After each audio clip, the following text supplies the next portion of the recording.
Muy buenas tardes a todos y a todas. Sean bienvenidas y bienvenidos a una charla más. Oscar, ¿puedes apagar tantito tu micrófono? Como que hay una interferencia. Eh, Gracias. Perdón, sean bienvenidos y bienvenidas a una charla más sobre historia de México. En este caso tenemos como invitado a Oscar Campura. En un momento lo voy a presentar, pero antes que nada, Oscar, bienvenido. Espero que te agrade lo que aquí se hace. Y pues les voy a hablar un poco. Óscar Pérez Cancura es historiador egresado de la Facultad de Filosofía y Letras de la UNAM. Actualmente forma parte del Consejo Técnico Universitario de la Facultad de Filosofía y Letras de la UNAM. Entre sus líneas de investigación tenemos el arte moderno y el muralismo. Es familiar directo del artista José Clemente Orozco. Y pues bueno, en cuanto a ponencias, justo inicia sus primeros pasos en este tipo de eventos. Espero que disfruten lo que hoy nos va a presentar. Adelante, Oscar, te doy la palabra mientras cargo las diapositivas. Muchas gracias, Fausto. Pues buenas tardes. Voy a estar mirando hacia acá porque ahí está mi screen. Pues gracias a Pilares CDMX por abrir el espacio. Gracias a Fausto Torres Ramírez por considerarme propio para ocupar esta tarde la batuta en esta charla sobre historia del arte. Una especial gratitud a Abril Toro por ayudarme con la difusión y gracias a ustedes por su tiempo y su interés en un tema nodal en la historia del arte americano como lo es el muralismo del siglo XX. Sin más, comencemos. Bueno, hagamos una breve historia conceptual. ¿De qué hablamos cuando decimos muralismo mexicano? Antes del siglo XX, las pinturas murales mesoamericanas no habían sido descubiertas en su gran mayoría, no habían sido estudiadas tampoco. Y al hablar de pintura mural prehispánica, ahora llamada mesoamericana con mayor corrección, no era frecuente, sino para pocos eruditos, hablar del tema.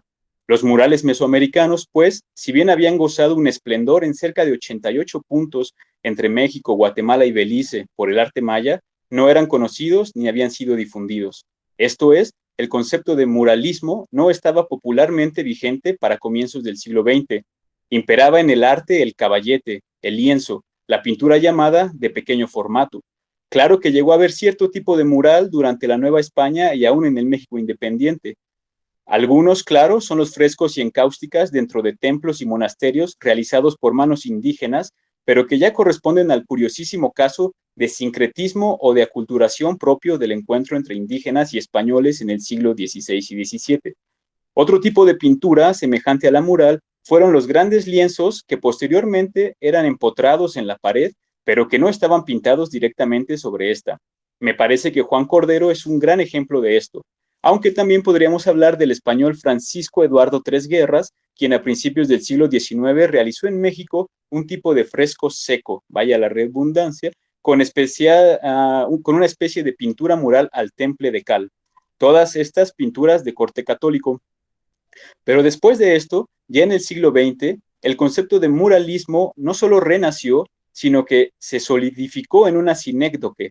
Esto quiere decir que muralismo mexicano, el concepto completo, llegó a ser sinónimo de, en especial, tres pintores, conocidos por ello como los tres grandes muralistas mexicanos. Son, por orden cronológico, José Clemente Orozco, Diego Rivera y David Alfaro Siqueiros, aunque hay cerca de otros 10 más. Este movimiento, sin exagerar, ha sido considerado como el movimiento artístico más importante de América en toda la primera mitad del siglo XX, teniendo grandes repercusiones en el arte argentino, pero también en el arte estadounidense. Basta recordar que Jackson Pollock fue alumno de Siqueiros allá por 1930 en su taller experimental de Nueva York, en el que gestó su legendaria técnica conocida como dripping, que es algo así como goteando, una técnica arrebatada y espontánea que corresponde al concepto de accidente pictórico, fundante del expresionismo abstracto estadounidense. Bueno, pero ¿cómo ocurrió que el muralismo renació en México? ¿Por qué en México y no en Italia, por ejemplo, donde podría parecer más natural? De esto vamos a hablar. Por favor, la siguiente diapositiva.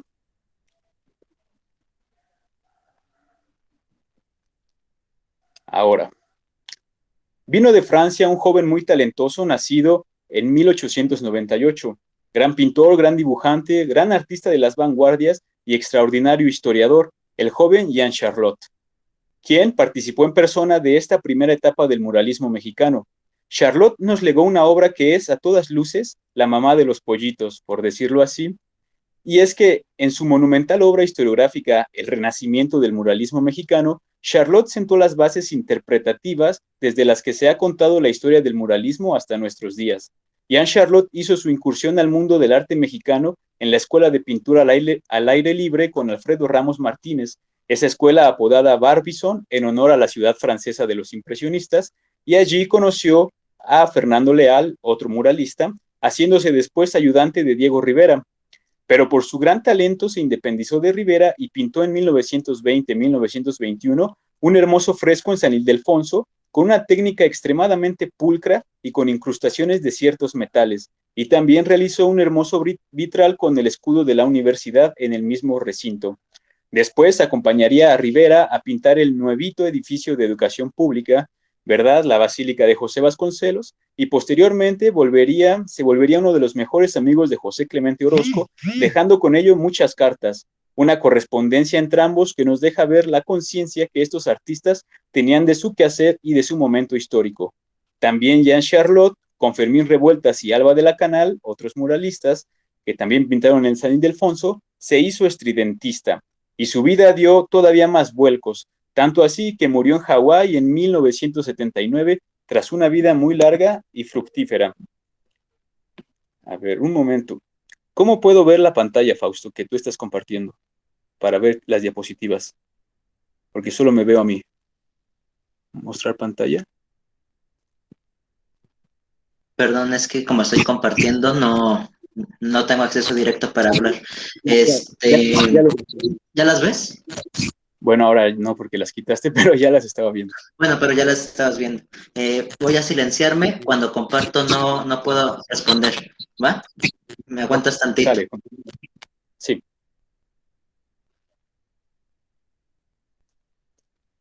Muy bien, pues acabamos de hablar de Jean Charlotte. Bueno, con todo, su obra El Renacimiento del Muralismo Mexicano, la portada la estamos viendo aquí, sea acaso la más trascendente de sus obras. Tanto es esto así que casi cualquier libro que verse sobre el muralismo mexicano le debe mucho a Charlotte, si no es que todo, y después de él poco se ha agregado, no a la interpretación de los murales, sino a la interpretación de su origen, de la génesis del muralismo. Es por ello necesario revisar su hipótesis. ¿Puedes darle a la siguiente?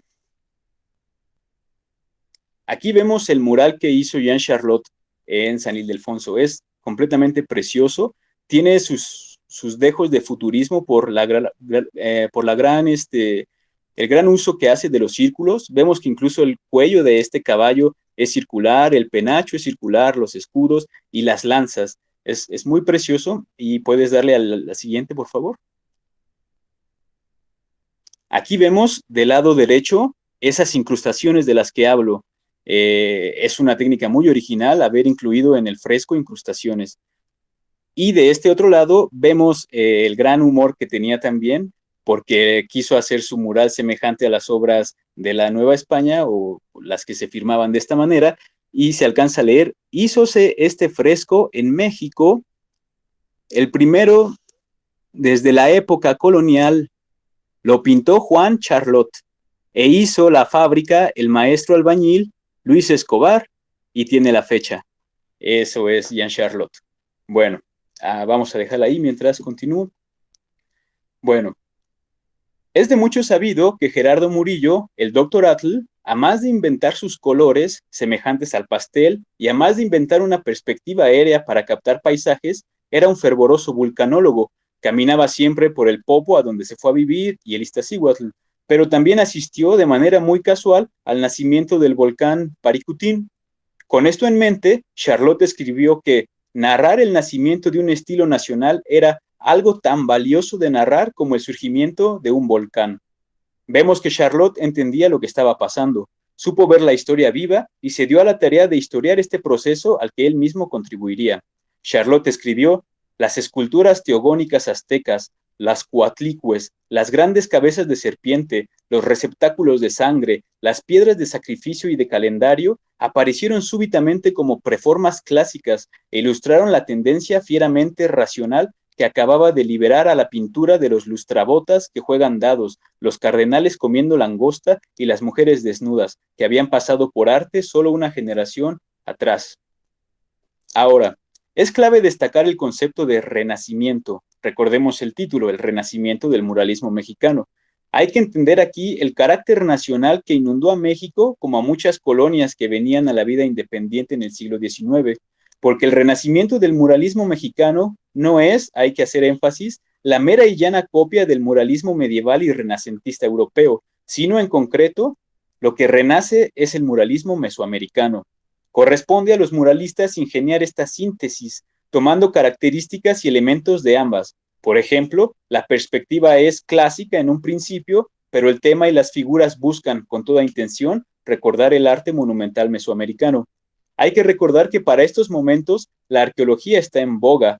Por dar un ejemplo, Franz Boas está en México con Manuel Gamio, quien sería el ideólogo del recinto turístico de Teotihuacán.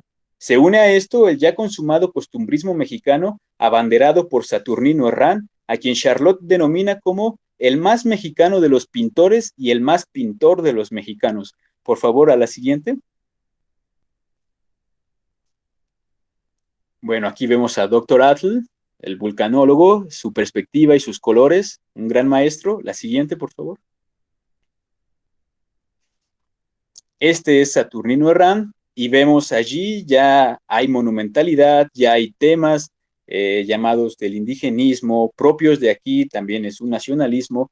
Entonces ya se está gestando lo que los muralistas pronto terminarán de concretar. Continúo. Convergen en el muralismo mexicano varias corrientes propias de la época, un inevitable pero estético nacionalismo, con ello un indigenismo. También habrá pensamientos socializantes y, desde luego, revolucionarios, porque la Revolución Mexicana vino a condicionar profundamente el arte que los muralistas realizarían. Hay que recordar para este punto la siguiente historia. Hubo un pintor genial, un anarquista caminante, Gerardo Murillo, Dr. Atl, quien realizó largos viajes por Europa, caminando a pie, visitando los templos y capillas en los que la pintura mural lo maravillaron. Volvió a México con la convicción de pintar murales. Lo intentó por su parte, pero luego quiso unir diversos talentos a su empresa. Todo esto viene referido en la sin par autobiografía de José Clemente Orozco, que junto con el texto de Charlotte ha servido de base para entender esta primera etapa del muralismo. Orozco nos narra que para 1910, el general Porfirio Díaz, en su contradictorio nacionalismo, quiso conmemorar el centenario de la independencia con una exposición de pintores españoles. ¿Cómo ven? Naturalmente que esto indignó a los pintores mexicanos, que ya estaban de por sí algo inconformes con la manera en que se enseñaba pintura en la Academia de San Carlos. Almacén de monjas y fósiles, la llamaba Orozco. Dicha inconformidad resultaría tiempo después en una huelga en la que Siqueiros apedreó al director Antonio Rivas Mercado. Rivas Mercado fue el constructor del Monumento de la Independencia, era director para aquel entonces de la Escuela de San Carlos y Siqueiros acabó en la cárcel aquella ocasión. Bueno, pues Porfirio Díaz había concedido algo así como 25 mil pesos para la exposición española. Dr. Atl fue a negociar y a los pintores mexicanos les dieron 3,000 pesos. Entonces voy a leer rápido lo que habla Orozco sobre esta exposición. Dice, la exposición fue un éxito grandioso, completamente inesperado. La española era más formal y pomadosa, pero la nuestra, con todo y ser improvisada, era más dinámica, más variada, de más ambición y sin ningunas pretensiones. Ocupaba el patio por entero, los corredores y todos los salones disponibles. Nunca se ha vuelto a ver en México una exposición semejante. La mayoría de los jóvenes artistas exhibían por primera vez sus obras. Yo presenté una serie de dibujos al carbón que ya desaparecieron. No recuerdo qué fue de ellos. La aventura no paró allí. Entusiasmados por el éxito, aceptamos una proposición del Dr. Atl, organizar inmediatamente una sociedad que bautizamos con el nombre de Centro Artístico, y cuyo objeto exclusivo era conseguir del gobierno muros en los edificios públicos para pintar. Al fin se realizaría nuestra ambición suprema. Tomamos en arrendamiento un local en el segundo piso de una casa en la calle Monte de Piedad y la inauguración fue celebrada ruidosamente con unos maravillosos macarrones a la italiana cocinados por el Dr. Atle en latas vacías de petróleo y ríos de cerveza cedidos por una cervecería a cambio de unos carteles de anuncio. Pedimos a la Secretaría de Instrucción el anfiteatro de la preparatoria, recién construido, para decorar los muros. Nos fue concedido. Nos repartimos los tableros y levantamos andamios. La gran exposición de pintura mexicana había tenido lugar en septiembre de 1910. Empezamos a hacer preparativos para la pintura mural en noviembre siguiente. El día 20 estallaba la revolución. Había pánico y nuestros proyectos quedaron arruinados o pospuestos. Y hasta aquí ese primer momento. Vemos cómo ya estaba la idea de querer pintar murales desde 1910, pero fue interrumpido el proceso por la revolución. Esto de alguna manera resultó beneficioso a la larga, pues según acabamos de leer, se les había concedido a todo el grupo solo el anfiteatro de la Preparatoria Nacional. ¿Puedes darle a la siguiente, por favor? Aquí vemos lo que acabó siendo, porque este es el anfiteatro, pero que acabó pintando únicamente Diego Rivera. De haber sido el otro plan, pues esto no luciría así, quizá hubieran pintado también las paredes laterales, pero este no era el plan original. El plan original era repartirse el anfiteatro entre todos. Lo que ocurriría después es que el anfiteatro sería para Diego Rivera y el resto de San Ildefonso para los demás pintores. Ahora, para 1920-1921, ya con Obregón siendo presidente, el proyecto muralista pudo continuar con sus ambiciones, pero esta vez el anfiteatro quedaba muy pequeño para todos, así que únicamente lo pintó Diego Rivera con su mural simbólico, muy tranquilo, muy burgués, el de la creación. Para todos los otros muralistas se concederían diversos muros del patio y de las escaleras de la preparatoria. Esto de que es muy burgués, él mismo lo dijo, porque son temas a la vez muy simbólicos y que ya se veían pues distintos a los aires que se estaban viviendo. Es decir, había habido una revolución en México y se ponen a pintar esto. Es lo que después va a traer nuevos estilos a la plástica. Ahora, demos un paso antes de hablar de la Revolución Mexicana, de José Vasconcelos y de Álvaro Obregón, y naturalmente de Roberto Montenegro. Vamos a algo más técnico. ¿Qué es en sí la pintura mural? Como tal, es una obra pictórica plasmada sobre una superficie que no sea un lienzo u otro soporte móvil.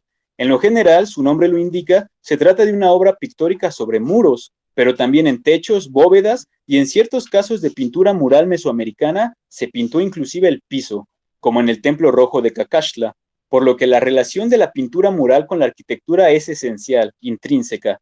Esta manifestación artística cobrará especial interés en ciertos periodos históricos. No obstante, también hay que considerar que las pinturas rupestres, hay quien considera que las pinturas rupestres son un tipo de pintura mural. Hay quienes dicen que no, que son rupestres y no murales porque son sobre la roca y no sobre una superficie preparada. Pero dependiendo de la apertura de nuestro criterio, podríamos, como yo lo hago, considerar inclusive al graffiti como pintura mural, ya que no toda pintura mural es necesariamente realizada al fresco. Esto entendiendo la pintura mural en su soporte, en su base. Por ejemplo, llegó a haber durante la Nueva España, como se ha dicho ya, óleos gigantes que se empotraban en las paredes, siendo un tipo de pintura mural, pero no una pintura mural al fresco, así como el graffiti es una pintura mural con aerosoles o pistolas de pintura, pero no al fresco. Este tipo de murales con pistolas de pintura fueron buscados por el mismo Siqueiros.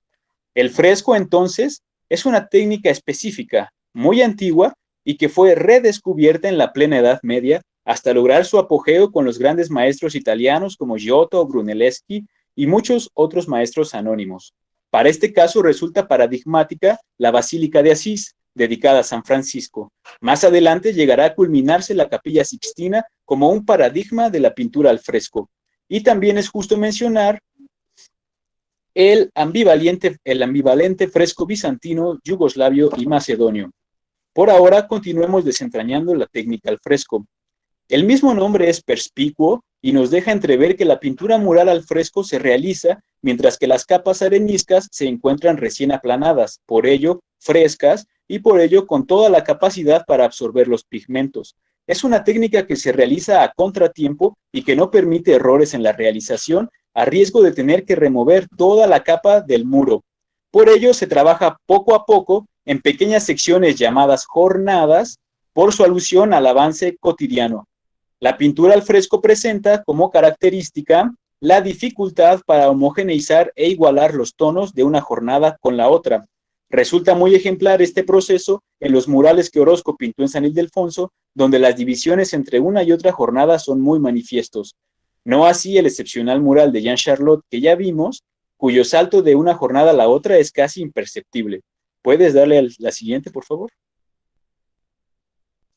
Miren, este es un mural de José Clemente Orozco y podemos ver precisamente cómo cambió, cómo pintó un día a la madre sentada y cómo se ve una línea que divide el pie y la figura del muchacho, de su hijo que la besa. Este fresco se llama La Despedida y ahí se puede ver de lo que estamos hablando, cómo son las jornadas. Este es solo un ejemplo, pero hay muchos más de Orozco en los que se ve eso, cómo pintó en un día uno y al día siguiente el otro, y pues como eran sus primeros murales, pues esta técnica todavía se le complicaba un poco. Esto va a dejar de aparecer en sus murales siguientes.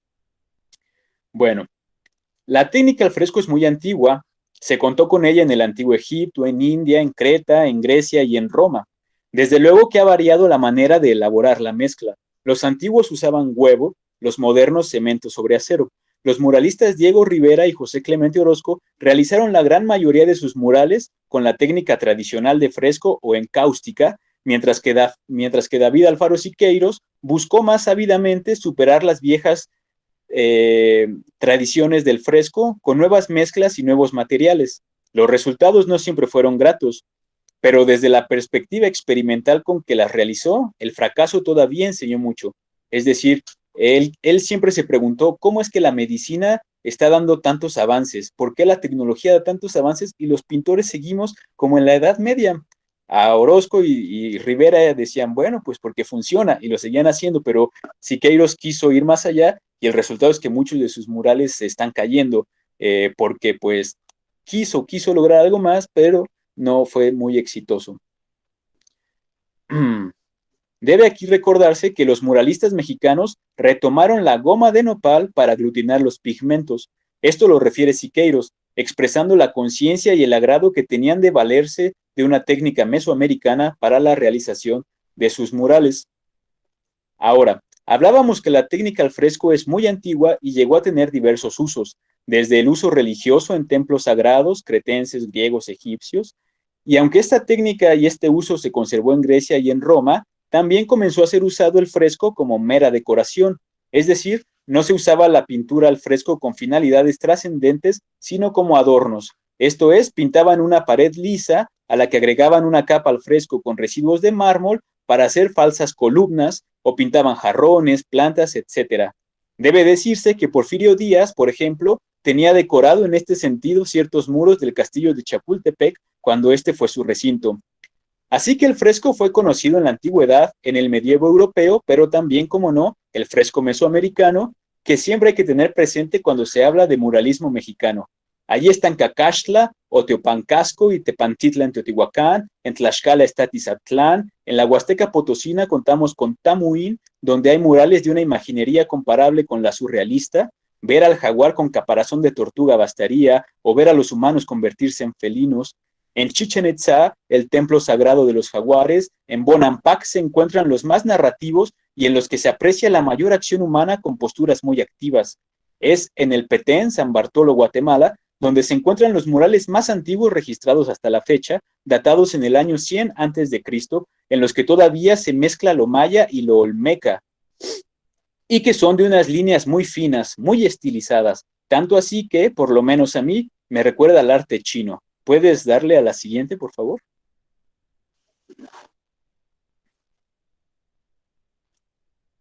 Aquí vemos del lado izquierdo está Cacaxtla y del lado derecho tenemos el Petén, por lo que yo digo que se me hace semejante al arte chino por los colores, las formas y ciertos perfiles. Bueno, la pintura mural en Mesoamérica atravesó todas las técnicas murales conocidas, lo que nos deja ver la creatividad y el interés que tenían por la pintura. Mesoamérica conoció la pintura al fresco, la pintura al temple o seco, que se hace ya con la capa seca, como su nombre lo indica, y conoció asimismo la técnica mixta o el estuco. Sus materiales solían ser arcillas, cales y goma de nopal. Los colores que usaban pertenecían a un sistema de valores simbólicos, el cual no nos es posible abordar ahora, pero podemos destacar el azul y el verde maya, que eran tratados con calor, lo cual conseguía tonos muy especiales, por ejemplo, el azul maya, que comenzaba como un azul añil y se convertía en un azul turquesa. Se trataba en Mesoamérica de murales simbólicos, la más de las veces empleados para rituales. Un edificio pintado con murales no era ya un mero edificio, cargado de significado, se volvía un recinto cosmogónico. Destacan por ello las tumbas. La gran mayoría de estos murales representan procesiones en sus temáticas que eran narraciones míticas, fundacionales. Salieron de tal lugar y llegaron a tal otro. Reinó tal gobernante y conquistó tal parte. Esto no es menor. ¿Qué es lo que estamos viendo? Que la pintura mural era usada para perpetuar la memoria, un uso histórico. Este sentido lo van a retomar con mucha seriedad los muralistas mexicanos del siglo XX. Esto nos pone dentro de otra paradoja. ¿Fue el muralismo una vanguardia o el clímax del arte moderno? ¿Es mera pintura de historia, como ya había imperado en el siglo XIX?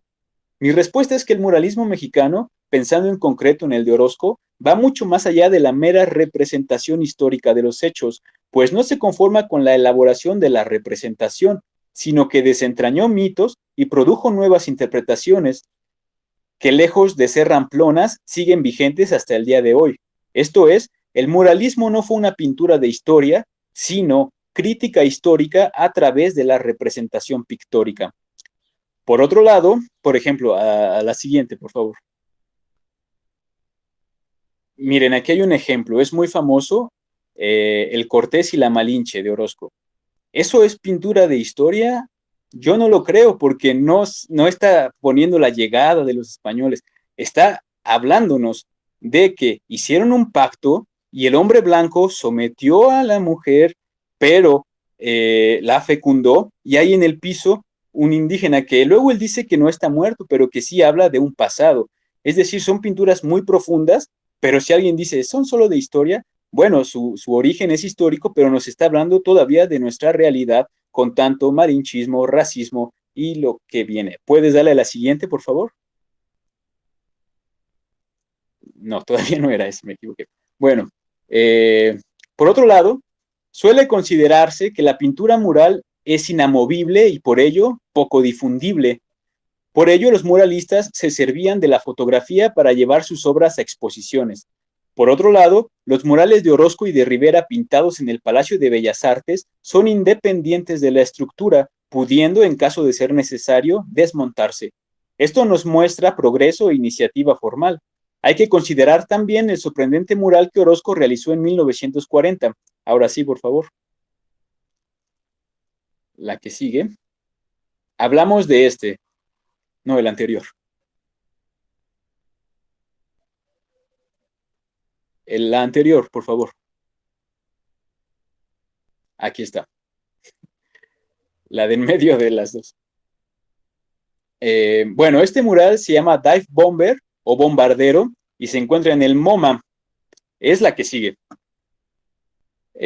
Son 6 láminas movibles, es decir, si alguien dice que los murales no pueden moverse, Orozco, al final de su carrera, dijo, ¿cómo no? Hasta se pueden hacer 6 bloques distintos y los puedes acomodar como tú quieras. Está en el MoMA de Nueva York, como habíamos dicho, y para este, es que es la anterior, para este, Orozco escribió un brillantísimo manifiesto llamado Orozco Explains, en el que más que explicar, regañaba con su buen humor a aquellos que no querían ver la pintura, sino que querían que alguien se las explicara. Él dice que son aquellos que quieren oír la pintura y no verla. En este manifiesto, Orozco explica, ahora sí, qué es el arte abstracto y cuál es el lugar histórico de este, con una analogía bellísima de la ópera. Bueno, si unimos esto con lo ya mencionado sobre la correlación entre la arquitectura y el fresco, entenderemos mejor que el edificio, como tal, condicionó en muchos casos el tema que los pintores elegirían, por dar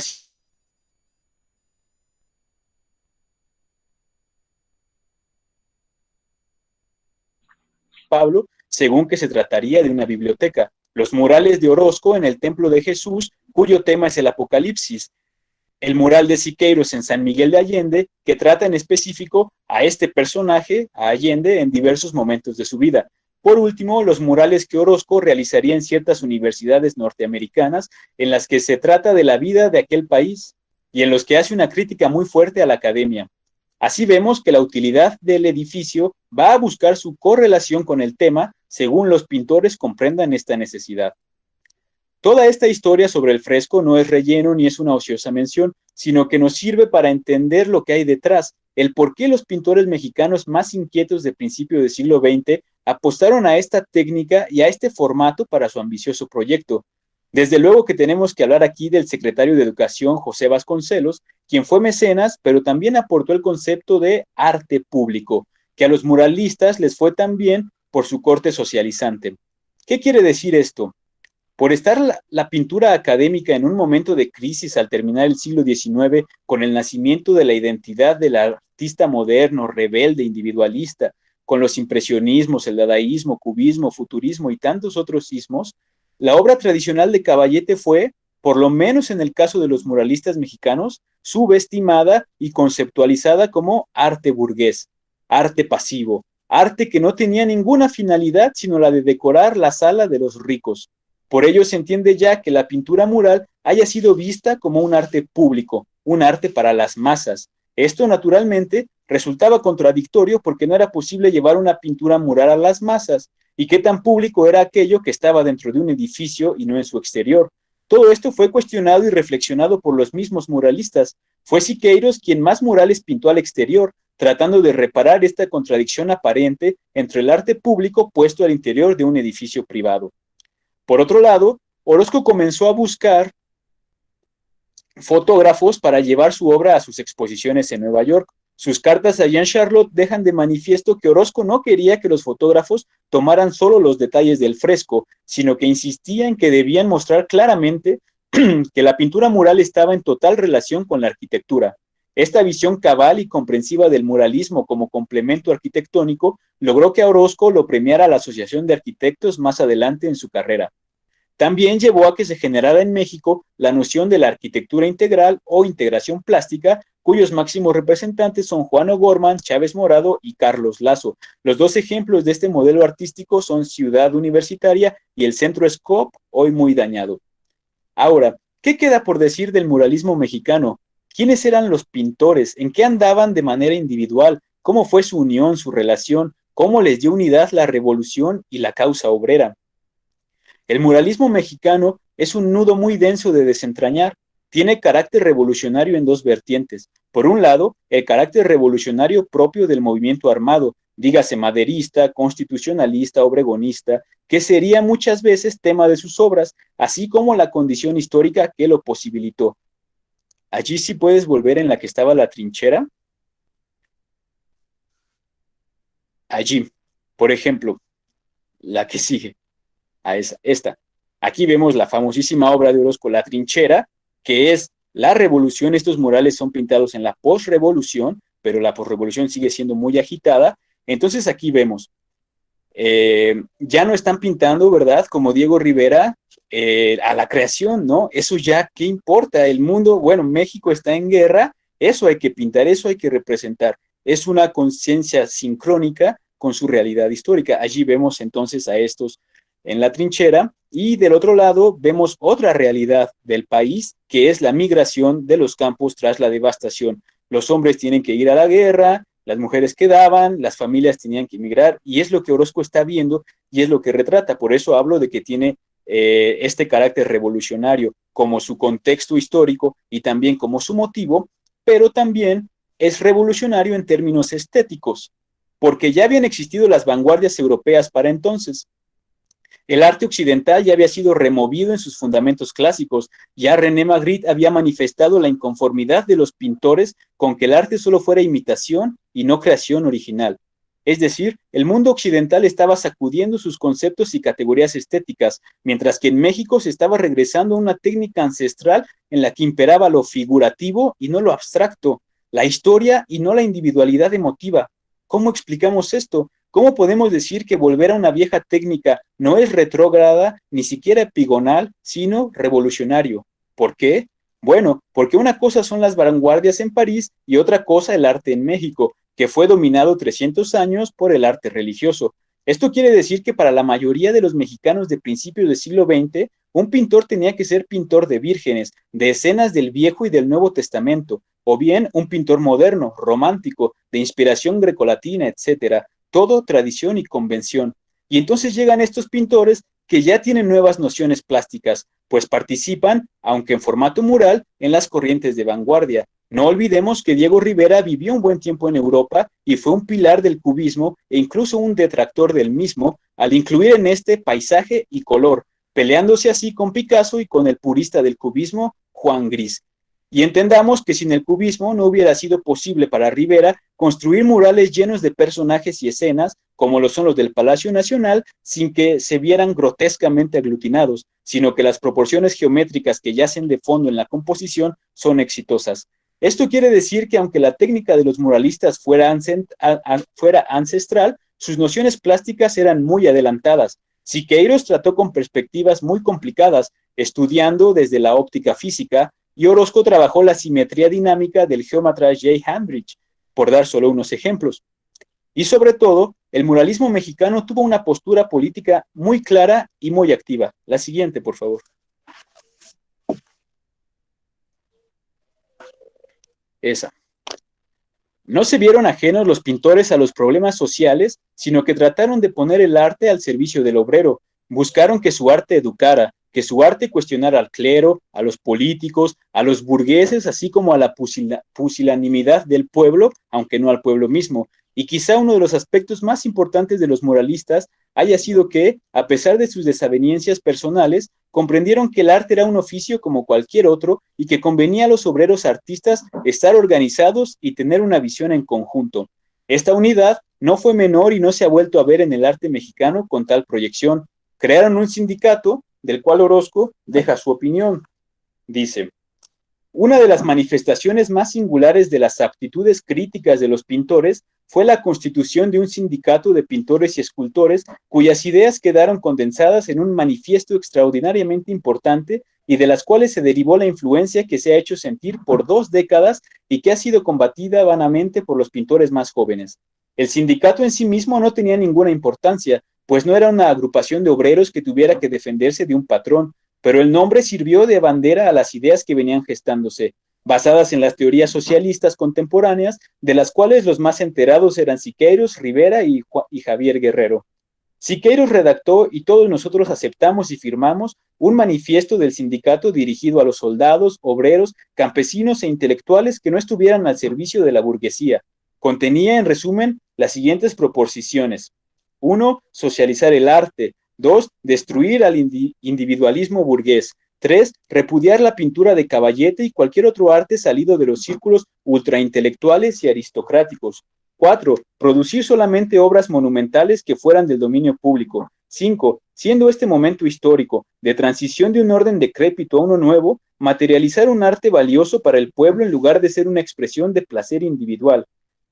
Producir belleza que sugiera la lucha e impulse a ella. Bueno, eso fue en un principio manifiesto, después se separarían y todos acabarían también haciendo pintura de caballete, aunque no dejaron el muralismo. Pero el papel de obrero lo tomaban muy en serio, pues durante la primera etapa los muralistas cobraban de la SEP un sueldo idéntico al de los pintores de brocha gorda. Los muralistas simpatizaron con movimientos obreros, con el socialismo y el comunismo, así como con el anarquismo. Eran abiertamente disidentes. En el lapso que ocurrió desde que la revolución maderista estallara hasta que pudieron comenzar a pintar, algunos de ellos militaron activamente, mientras que otros continuaron en la trinchera de la caricatura política. Los muralistas eran artistas polémicos, no solo mostraban su opinión y parecer político dentro de sus obras, sino en los diarios, y por el conservadurismo en el que el catolicismo sumía a México, eran artistas en este primer periodo poco queridos por el público. No faltaron, pues, conflictos en contra de los muralistas y mucho rechazo hacia su obra, su mensaje y su estética. Recordamos tan solo que Diego Rivera llegó a pintar odas al comunismo en la Torre Rockefeller, algo así como el Vaticano del capitalismo, y Orozco pintó a Hitler como un payaso. No solo eran críticos, sino también muy valientes. Hitler estaba vivo. Pero hablemos finalmente de los murales pintados en México en esta primera etapa. Ya vimos que el ideólogo de tal movimiento fue el Dr. Atl, Gerardo Murillo, que buscaba concretar su plan en 1910, pero que la revolución interrumpió esos planes. La revolución dio sus vueltas, Madero fue muerto, Huerta fue desterrado, Carranza fue muerto, de la Huerta presidente interino, hasta que el poder llegó al invicto general Álvaro Obregón, quien era presidente municipal de Guatabampo, Sonora, para cuando la revolución maderista empezó. Obregón llegó a ser presidente y mandó llamar a su gabinete al que había sido brevemente rector de la universidad, el licenciado José Vasconcelos, quien en cuestión de educación humanista no ha sido superado hasta este momento, para mal del país, pues ya harán 100 años de que él creara la Secretaría de Educación Pública, generando un impulso educativo realmente trascendental. Álvaro Obregón apoyó completamente a Vasconcelos. La siguiente, por favor. Aquí los vemos. En la parte inferior, el ministro, del lado derecho y sin su mano, el general Álvaro Obregón, presidente de México, y arriba, pues los niños y niñas de México que eran del interés de José Vasconcelos. Muy bien, recuerda Vasconcelos que, citando, con gran deliberalidad, Obregón me firmaba todo lo que le ponía delante. Con tal poder, Vasconcelos generó y regeneró gran número de escuelas con talleres, huertos y bibliotecas, envió profesores rurales como misioneros a los rincones del país, editó gran cantidad de clásicos que difundió todavía contra las oposiciones que se le presentaban y convocó y contrató a los pintores para que pintaran, vaya, las paredes de los edificios públicos que estaban bajo la jurisdicción de su ministerio. En la interpretación que Vasconcelos da del momento político en que llegó a ser secretario de Educación, distingue al obregonismo del precedente carrancismo y del callismo que vendría después como un entretierras. Quiero decir que para Vasconcelos tanto el carrancismo como el callismo eran sinónimo de corrupción, de clientelismo, de mala política. Por ello era consciente de que su margen de acción era reducido, pues sabía que al irse Obregón muchas de sus políticas serían vueltas atrás.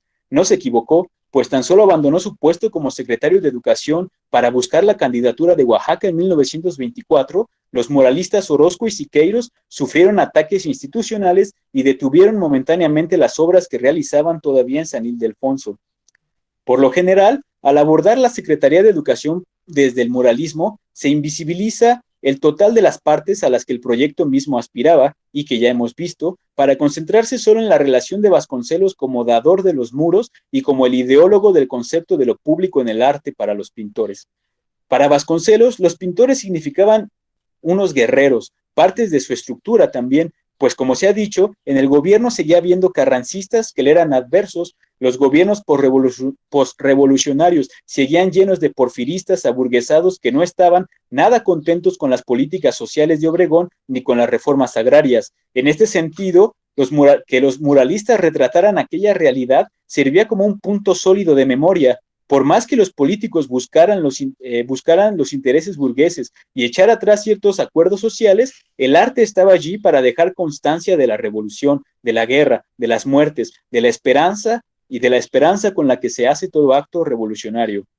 Para ganar el favor popular y debilitar a sus adversarios, Vasconcelos también realizaba campañas políticas por diferentes estados con un constante séquito de artistas e intelectuales y asistía a las comidas que los profesores le ofrecían. Vasconcelos recuerda un viaje a Querétaro en el que los rostros de los educadores modestos se inflamaban de entusiasmo al conocer sus planes y los miraban casi incrédulos, dispuestos, sin embargo, a la aventura de regenerar un pueblo por la escuela.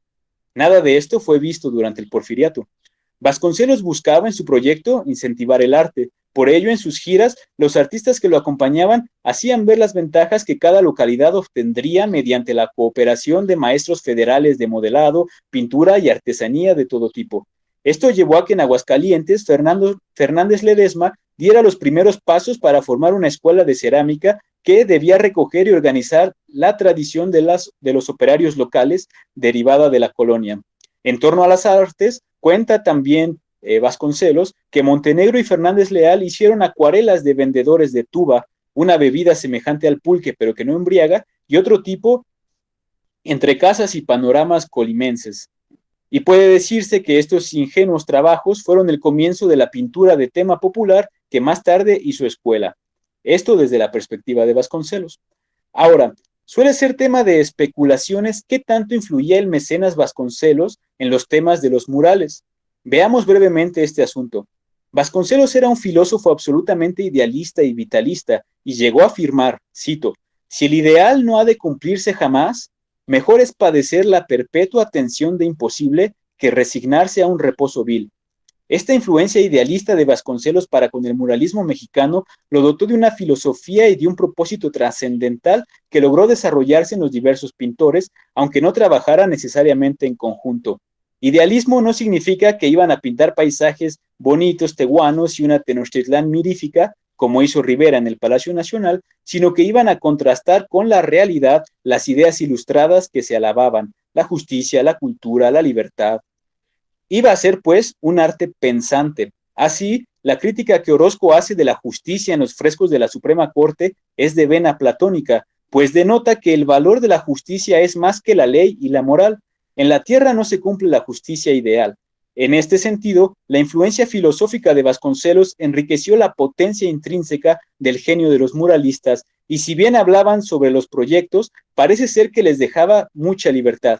No obstante, debe ser citada la siguiente anécdota.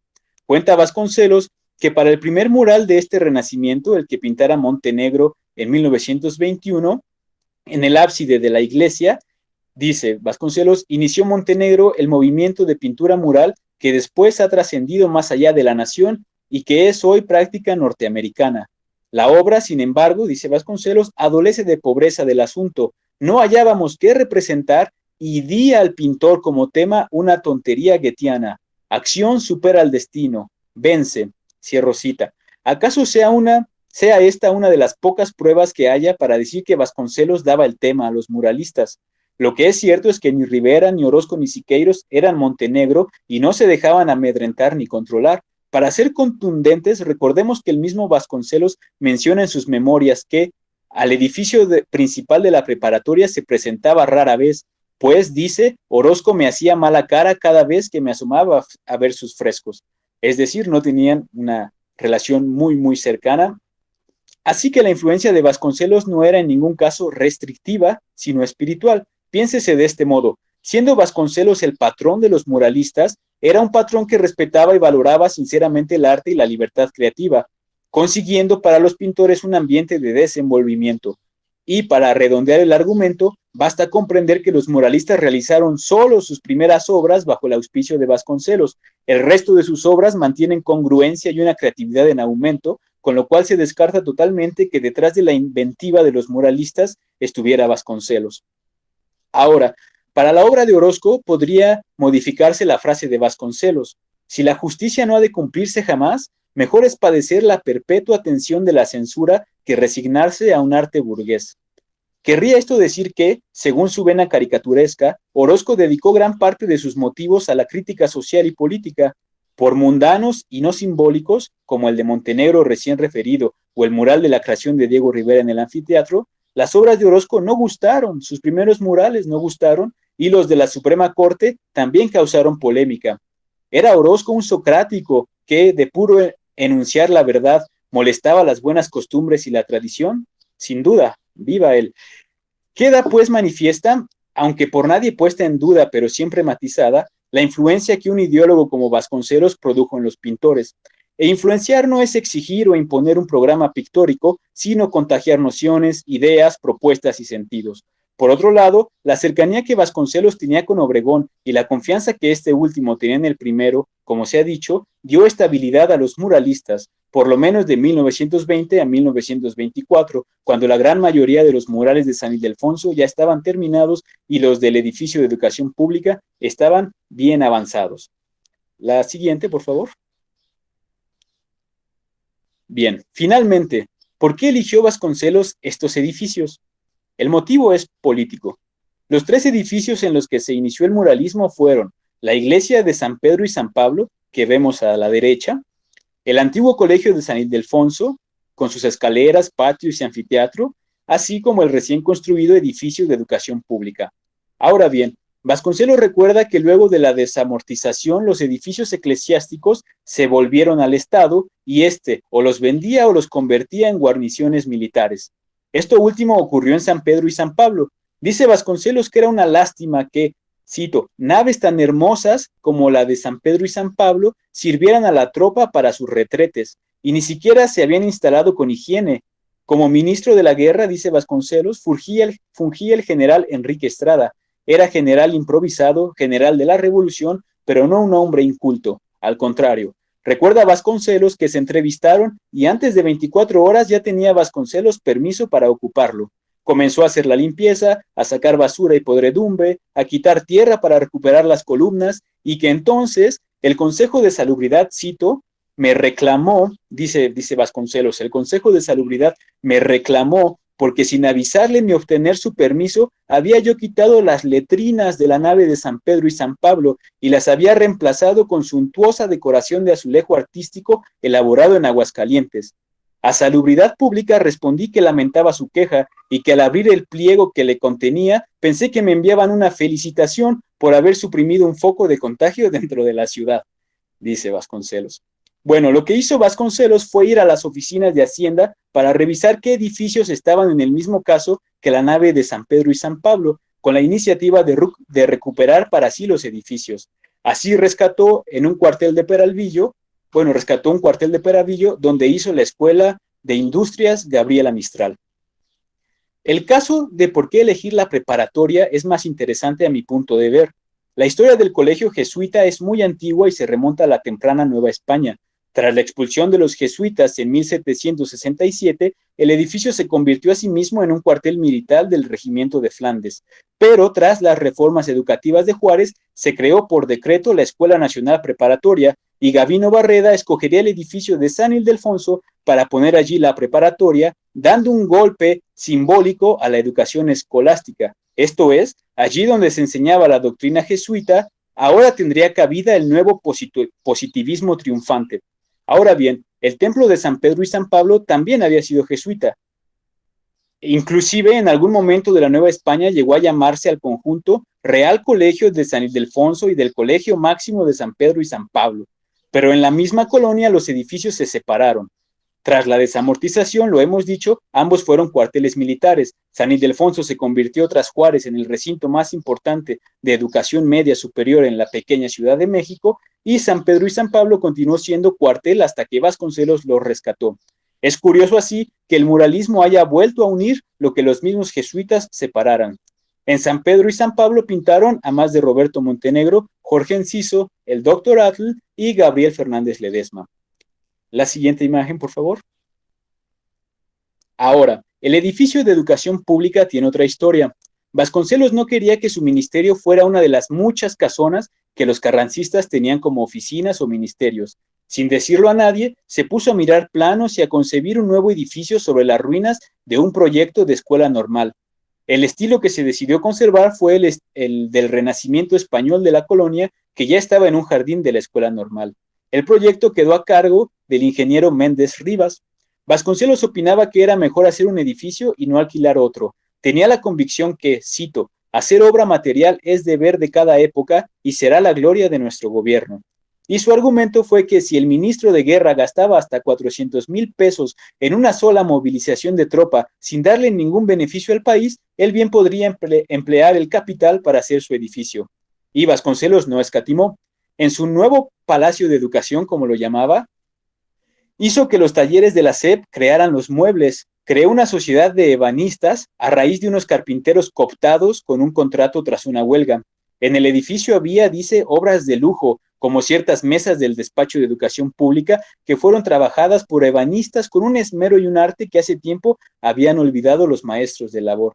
Dice Vasconcelos, y teniendo todo esto, ¿qué más podía faltarle sino una increíble decoración mural a cargo del maestro Rivera y el genial Jean Charlotte?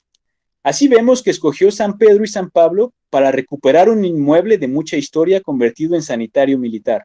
Escogió San Ildefonso porque ciertamente era la institución más importante de la ciudad a nivel medio superior, por donde pasaban muchos de los hijos de los políticos, así como muchas de las mentes más brillantes de México por aquel entonces. Y el edificio de educación pública, pues porque era su manera de expresar su poder político y el alcance de su cultura. Conclusión, como se ha visto, esta pequeña y breve charla no se ha detenido en la interpretación de los murales, ya que eso superaría el tiempo con el que contamos. La finalidad de esta charla ha sido arrojar cierta claridad sobre el momento originario del movimiento mural, viendo rápidamente a sus personajes, sus políticas, sus razones y la importancia de haber escogido el fresco y la pintura mural como el medio de combatir y difundir ideas esenciales para nuestra historia, como la raza y la conquista o la posrevolución y los campos devastados por la guerra, las familias migrantes, todo esto en el caso de los murales de Orozco de San Ildefonso, que también retratan burlonamente a los airados aristócratas, a los obreros enemistados entre sí y a la iglesia pidiendo limosna a los pobres, y los todavía más complicados murales de Diego Rivera del edificio de la SEP, que deben de ser analizados no solo en su carácter formal y exotérico, sino en su carácter esotérico, en tanto Rivera encriptó mucho conocimiento hermético en ellos. Ya hablaremos luego del precioso mural, puedes darle al siguiente. Quizá en otra ocasión podamos hablar de este mural que se llama La Fiesta del Chalma, bueno, La Fiesta del Señor de Chalma, de Fernández Leal, con su formidable Cristo Negro. Pero bueno, pues por ahora ha sido todo y espero realmente haberles enseñado algo nuevo, cualquier detalle de la historia del arte. Y bueno, pues vengan las preguntas.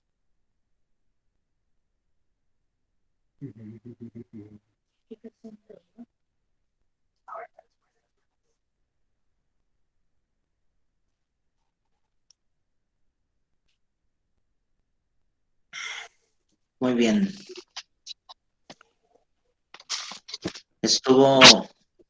Fue bastante información la que aquí arrojaste, bastante interesante.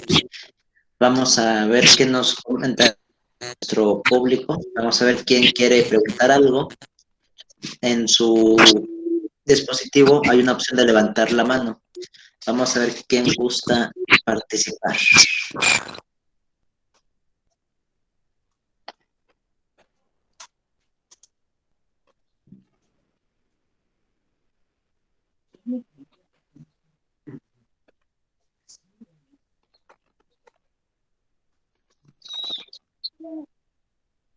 Parece que de momento no se animan. Te voy a comentar algunas. Aquí hay alguien. Mauricio Bastida.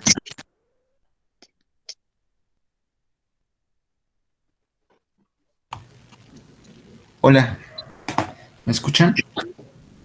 Sí, claro. Allá. Ok. Pues a mí me pareció muy interesante. Lo que me gustaría saber es por qué o qué es lo que destacas de Orozco sobre los demás, o sea, en lo personal, lo que destacas de Orozco sobre los demás muralistas. O sea, ¿qué es lo que más te gusta de Orozco pues que ensalzas, más allá de todos los muralistas que todos son muy talentosos? Sí, pues es una cuestión un poco personal, porque pues precisamente aquí está mi abuelita conmigo, ella es sobrina nieta de José Clemente Orozco, entonces ha sido el arte con el que yo más me he relacionado.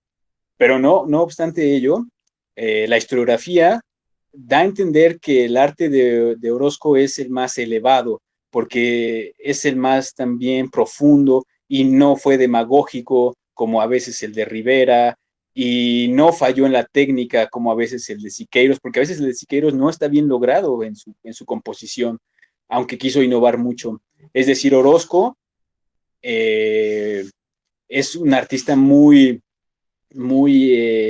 sólido, es siempre congruente, siempre estuvo innovando y bueno, fue infatigable. Yo reconozco a todos, o sea, también me encanta mucho Fernández Leal, Alba de la Canal, el mismo Jean Charlotte me fascina y entiendo sin ningún tipo de prejuicio que el mural que realizó Charlotte en San Ildefonso es técnicamente superior a los de Orozco, como vimos al principio, porque pues no deja ver cómo cambió de jornada a jornada, incrustó, está muy bien hecho, pero de Orozco pues me gusta su vida, su carrera, su pensamiento, y también me gusta de él que era caricaturista político y que después de las manifestaciones que hubo en la Escuela Nacional Preparatoria en su contra, él hizo algo que para mí fue lo más genial que se ha hecho, que fue convertir la caricatura al mural, o sea, volver eso, subirlo a la plataforma mural, porque si vemos las obras de Orozco en la Escuela Nacional Preparatoria, son muy sintéticas. Hay 3, 5 personajes y un fondo. Esto es como en una caricatura, en la que lo que importa es la acción y no tanto una complicada composición. Entonces, él supo hacer eso. Hay unos murales que son completamente caricaturescos, no los traje aquí, pero él aparte hizo eso, o sea, dijo, si yo soy caricaturista, lo pensó y lo pensó, dijo, pues mis murales también van a tener esa esencia. Y eso es un poco por lo que yo lo admiro tanto, pero no injustamente, no lo pongo sobre los otros, más bien, allí están todos y hay que verlos a todos.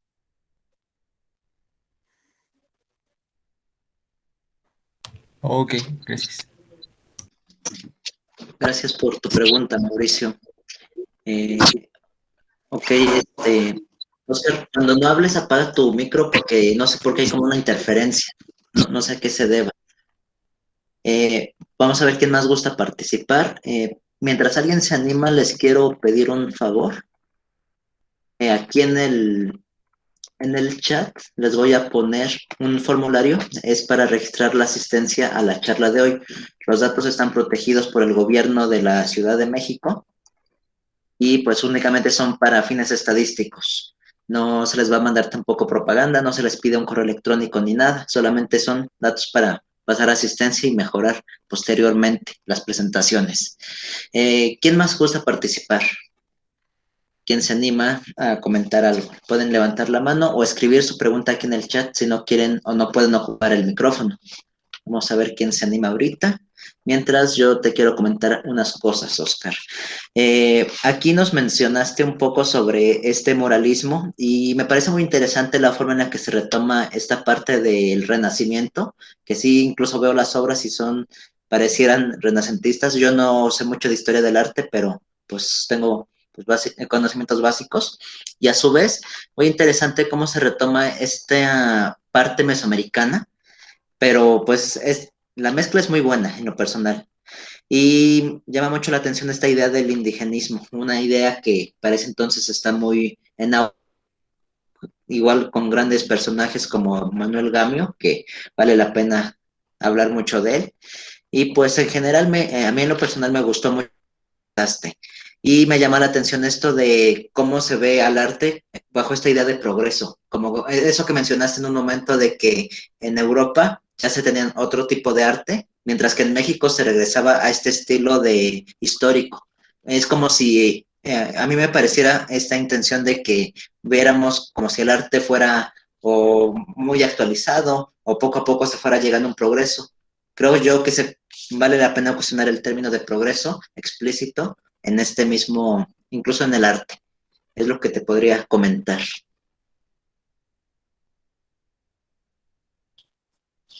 Muy bien. Sí, pues sí, es paradójico que las vanguardias vayan hacia un lado y aquí en apariencia, solo en apariencia se esté regresando.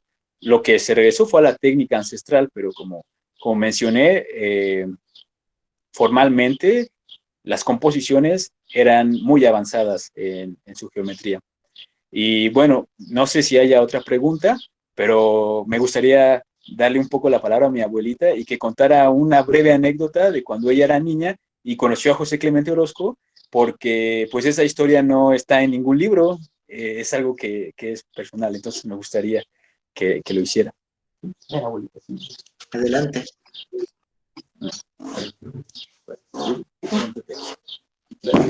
Le hablaste de su mano. Un poquito. Buenas tardes. Hola, muy buenas tardes.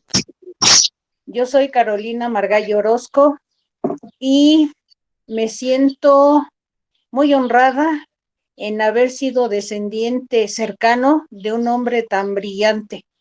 Yo también pinto, pero no se compara con lo que él hizo. Yo, como mujer, pues tengo mi familia, mis hijos, mis nietos, bisnietos, y no me dediqué a eso, aunque heredé un poquito la la facilidad.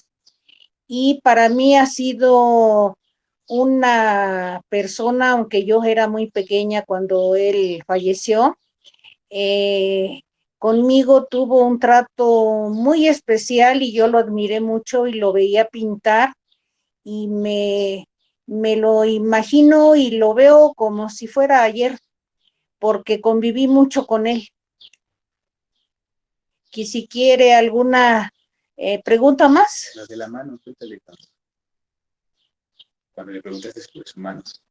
A él le voy a comentar de por qué él no tenía una mano.